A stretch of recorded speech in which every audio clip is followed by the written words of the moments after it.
Hey, what's up yo, mình là Trung và mình đã quay lại với VBox Tutorial số thứ 2.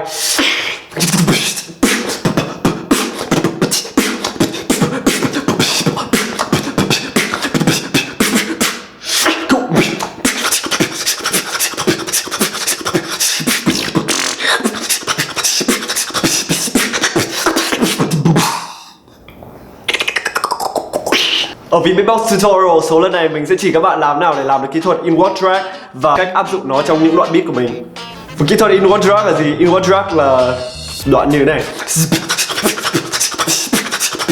Inward drag là một kỹ thuật rất hay trong beatbox và nó là một kỹ thuật rất đặc biệt trong việc điều hòa hơi. Đồng thời nó cũng giúp lấp đầy những chỗ hổng trong đoạn beat của mình nữa. Và điểm đặc biệt là inward drag có thể đạt được tốc độ kinh hồn, đặc biệt là Rips One. Các bạn phải xem Rips One.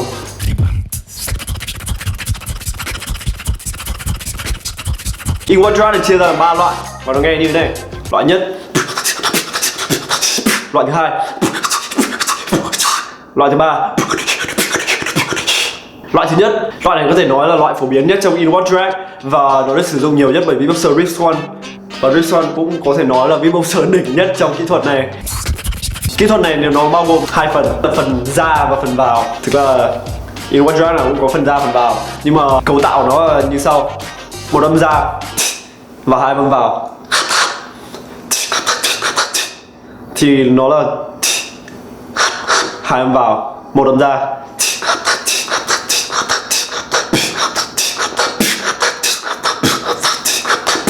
Cứ như vậy thôi. Sau đấy bạn cứ tập nhanh dần lên thì nó sẽ ra được inward drag mà nghe nó như mình vừa làm. Trong loại này thì đặc biệt bạn có thể thay hai âm vào bằng 3 âm vào chẳng hạn, thì bạn sẽ có được thay vì để tăng tốc đoạn beat lên. Trong kỹ thuật inward drag này thì có một điểm chú ý, đấy là âm vào của bạn. Bạn nên dùng phần hai phần bên cạnh khoang miệng này. Cái phần mà bạn làm âm ca ấy, như vậy, để làm được âm nó ra sắc và nó có âm lượng cao hơn. Mình chú ý có nhiều bạn dùng inward drag bằng phần ở giữa này. Nghe cũng được nhưng mà nó không nhiều power, nó không mạnh bằng cái âm. Bạn nên chú ý là làm ở phần hai bên này hơn là phần ở giữa. Nếu bạn làm được đây thì bạn sẽ làm được các âm của Rips One. Rips One hầu hết là làm như vậy, bao gồm âm outward K, inward drag và nó phần hai bên này. Loại thứ hai,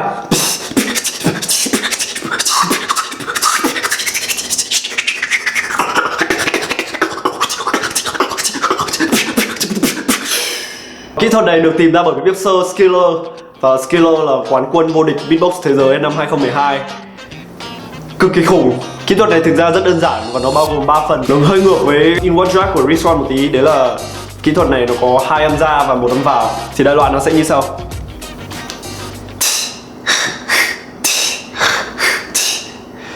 một âm ra, một âm vào, một âm ra, một âm ra nữa, ra vào, ra vào, ra vào, ra vào, ra vào, ra vào, ra vào. Kỹ thuật này rất tốt trong việc điều hòa hơi và bạn không bao giờ bị hết hơi. Cũng giống như các inward drag khác, bạn liên tục thở ra thở vào nên không bao giờ bạn phải dừng đoạn beat lại và bạn lấy hơi kiểu cứ như vậy. Bạn cứ tập nhanh dần lên thì nó sẽ như thế này.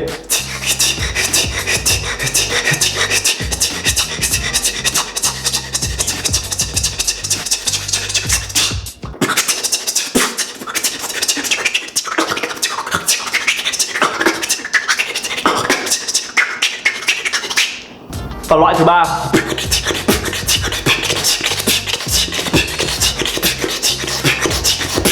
kỹ thuật này thì mình cũng không biết là ai là người tìm ra, nhưng nó là một kỹ thuật rất hay và mình nghe đây đâu đấy rồi và mình tập lại. Thì cấu tạo của kỹ thuật này là nó như thế này: một âm ra, một âm vào, một âm vào nữa. Bạn nói hở đờ ở bên trong này, hít vào nhé.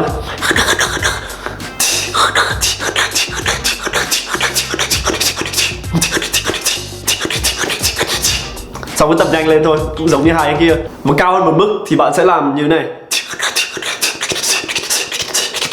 Thì thay vì là đờ hờ đờ, thay vì đờ hờ thì bạn sẽ làm đờ cờ đờ, đờ cờ đờ, đờ cờ đờ.